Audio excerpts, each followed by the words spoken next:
আনন্দপুর নামক গ্রামে রামু নামে এক গরিব কৃষক তার স্ত্রী ছায়াকে নিয়ে থাকত। রামু ওই গ্রামের মধ্যে সবচেয়ে গরিব ছিল। রামু লোকের বাড়িতে দিনমজুর খেটে টাকা উপার্জন করত। কাজ করে যা উপার্জন করত তাতে কোনো রকম তাদের সংসার চলে যেত। তাদের থাকার জন্য তেমন ভালো ঘর ছিল না। একটা ভাঙাচোরা মাটির ঘরে থাকত। টাকা পয়সার অভাবে ঘরটা সারাতে পারছিল না। কোনো রকম দুবেলা দুমুঠো ভাত তাদের কপালে জুটত। তাদের এই রকম অবস্থার জন্য গ্রামের সবাই তাদের পছন্দ করত না। তাদেরকে সবসময় অপমান করত। একদিন ছায়া স্নান করার জন্য পাড়ার পুকুরে যায়। পাড়ার অন্যান্য মেয়েরা স্নানের ঘাটে তাকে অপমান করে। এই হতচ্ছাড়ি, যা এখান থেকে, চলে যা, না হলে দাঁড়া, আমরা সকলে স্নান করি, তারপর তুই পুকুরে নামবি। তারা সকলে ছায়াকে নানা কটু কথা শোনাতে থাকে। ছায়া কারোর কথায় উত্তর না দিয়ে সেখান থেকে চলে যায়। ছায়া বাড়িতে গিয়ে তার স্বামীকে বলতে থাকে, আমাদের কি ভুল আছে যে গ্রামের সবাই আমাদের সাথে এমন ব্যবহার করে? আমরা গরিব, গরিব হওয়া কি পাপ? আমরা কোনোদিন কারোর ক্ষতি করিনি, না কারোর খারাপ চেয়েছি। তাহলে সবাই আমাদের সাথে কেন এমন খারাপ ব্যবহার করে? আরে ছায়া, তুমি এত চিন্তা করো কেন? আমি তো আছি। তুমি দেখবে একদিন এই গ্রামের লোকজন আমাদের সাথে দেখা করার জন্য অপেক্ষা করবে। আমি দিনমজুরের কাজ করে এত এত টাকা উপার্জন করতে পারি না, বাকিরা যা করে। কিন্তু তুমি দেখবে একদিন গ্রামের লোক আমাদের সম্মান অবশ্যই করবে। জানি না ওই দিন কবে আসবে, আর আদৌ আসবে কিনা সেটাও জানি না।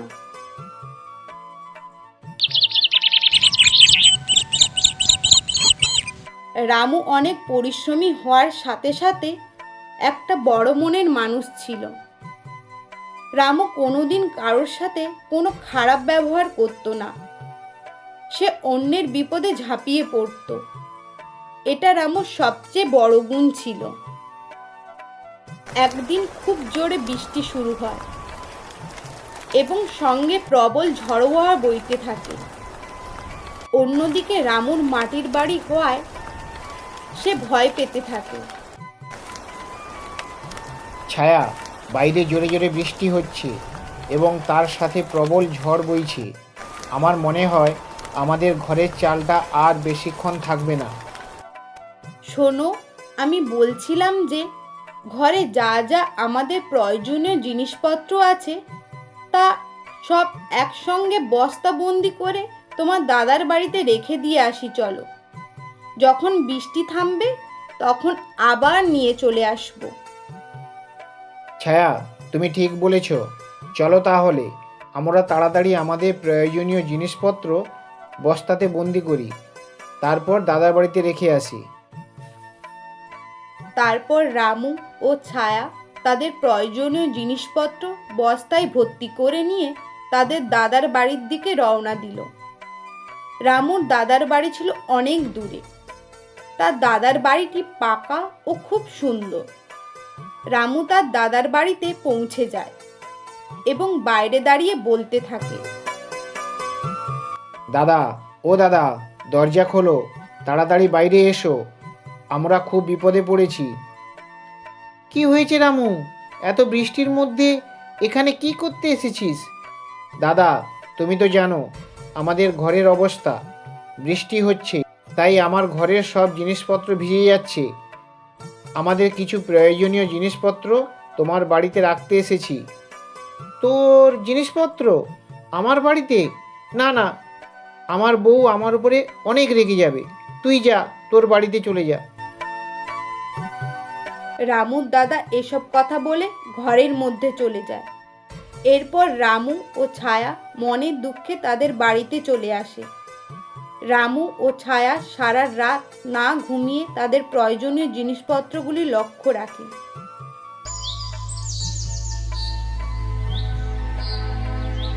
সকাল হতে বৃষ্টি থেমে যায়। রামু সকাল থেকে কাজের সন্ধানে বেরোলো, কিন্তু কোনো কাজ পেল না। দেখতে দেখতে কিছু মাস কেটে গেল।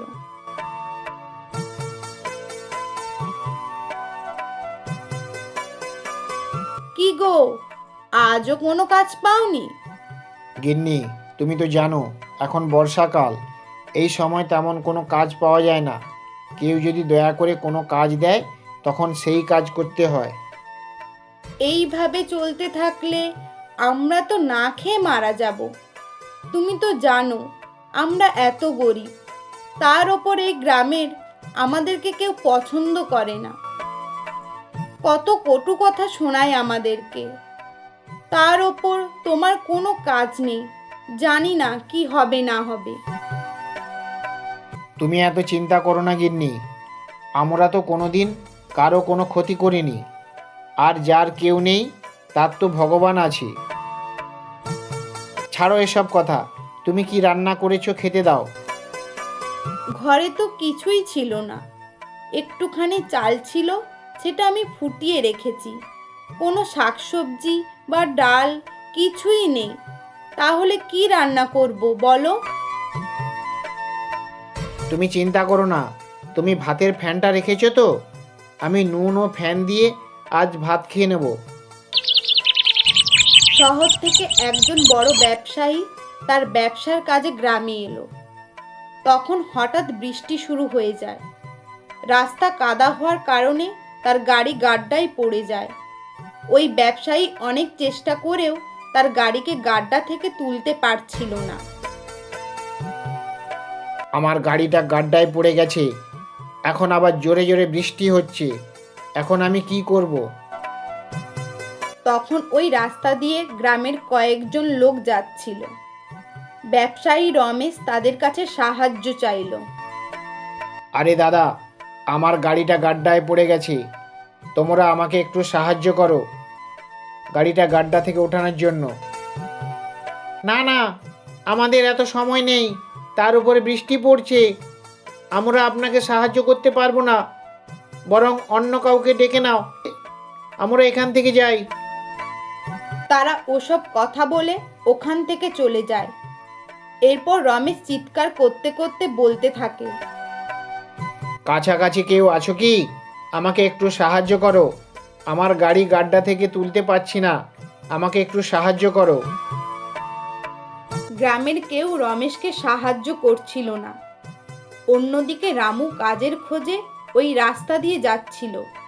সে দেখলো একজন লোক চিৎকার করে করে সকলকে ডাকছে তাকে একটু সাহায্যের জন্য।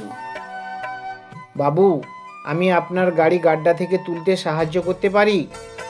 হ্যাঁ ভাই, আমাকে একটু সাহায্য করো, আমি তো কখন থেকে সাহায্যের জন্য চিৎকার করছি, কিন্তু কেউ আমাকে সাহায্য করতে রাজি হয়নি।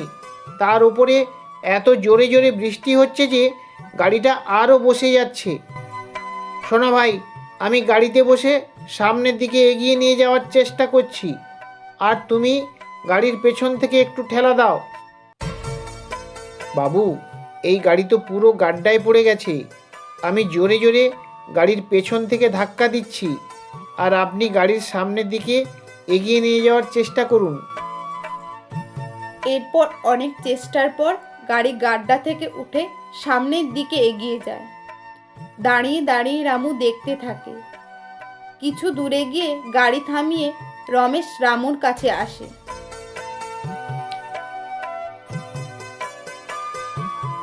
আচ্ছা ভাই, তুমি কে? আমার নাম রমেশ, আমি এই শহরে ব্যবসা করি। আমি একটি ব্যবসার কাজে এই গ্রামে এসেছি। আমার নাম রামু, আমি এই গ্রামে থাকি। তোমাকে দেখে মনে হচ্ছে তুমি খুব ভালো মানুষ।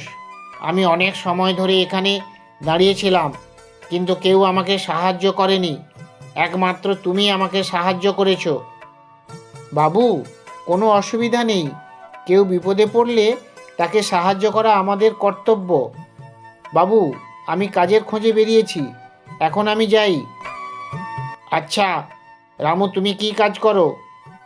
বাবু, কি আর বলবো, আমি তো কাজের খোঁজে ছুটে বেড়াচ্ছি সব জায়গায়, কেউ আমাকে কাজ দিচ্ছে না। এদিক ওদিক ঘুরে দিন মজুরের কাজ করি, আর বৃষ্টির কারণে এই কাজ বন্ধ হয়ে আছে। তার মানে কেউ তোমাকে কাজ দিচ্ছে না? তুমি যদি চাও আমি তোমাকে কাজ দিতে পারি। আমার ব্যবসার কাজে তোমার মতো সৎ লোকের খুব প্রয়োজন। সত্যি আপনি আমাকে কাজ দেবেন? শহরে আমার বড় ব্যবসা আছে। আমি ভাবছি তোমার মতো এত বড় মনের মানুষকে আমার সাথে কাজে রেখে দেব। খুব পরিশ্রমী ও সৎ, তোমাকে দেখে আমার এমন মনে হয়। তোমার মধ্যে পরের উপকার করা এই গুণটি আছে। বাবু, কি কাজ করতে হবে আর কোথায় কাজ করতে হবে আপনি আমাকে বলে দিন। আমি আপনার সঙ্গে কাজ করতে প্রস্তুত। আমি এখন চলে যাচ্ছি, কিছুদিন পর এসে তোমাকে আমার সঙ্গে নিয়ে যাব। তোমাকে এই গ্রামে থাকতে হবে না, আমি শহরে একটা ঘর দিয়ে দেব, তুমি সেখানে থাকবে। রমেশ এই কথা বলে তার কাজে চলে যায়। রামু বাড়ি ফিরে এসে তার স্ত্রী ছায়াকে সব খুলে বলে। এতে রামু ও ছায়া খুব খুশি হয়। এর কিছুদিন পর রমেশ গাড়ি নিয়ে রামুর বাড়িতে আসে এবং তার ভাঙাচোরা ঘর দেখে অবাক হয়ে যায়। তুমি এত বড় মনের মানুষ ও সৎ, তোমাকে গ্রামের কেউ সাহায্য করেনি। তুমিও তোমার স্ত্রী প্রয়োজনীয় জিনিসপত্র সব গুছিয়ে নাও। তোমরা আমার সঙ্গে শহরে চলো। রামু ও ছায়া তার জিনিসপত্র নিয়ে রমেশের সঙ্গে শহরে চলে গেল। গ্রামের সবাই তাদের দেখে অবাক হয়ে যায়। তারা শহরে চলে এলো। তাদের থাকার জন্য রমেশ একটা বড় বাড়ি দিল। তারপর রামু ভালোভাবে কাজ বুঝে নিল। সে রমেশের সঙ্গে কাজ করতে শুরু করে দেয়। সে সৎভাবে কাজ করে ব্যবসার খুব উন্নতি করলো। রমেশ খুশি হয়ে তার বেতন অনেক বাড়িয়ে দেয়। অনেক টাকা উপার্জন করে গ্রামের একটা সুন্দর ও বড় বাড়ি তৈরি করে। গ্রামের সকলে অবাক হয়ে তাদের বাড়ি দেখতে আসে। যে দাদা তাকে বর্ষার সময় তাড়িয়ে দিয়েছিল, সেই দাদা তার কাছে এসে ভুল স্বীকার করে। এরপর রামু ও ছায়া তাদের সবকিছু গুছিয়ে সুন্দরভাবে জীবন কাটাতে থাকে।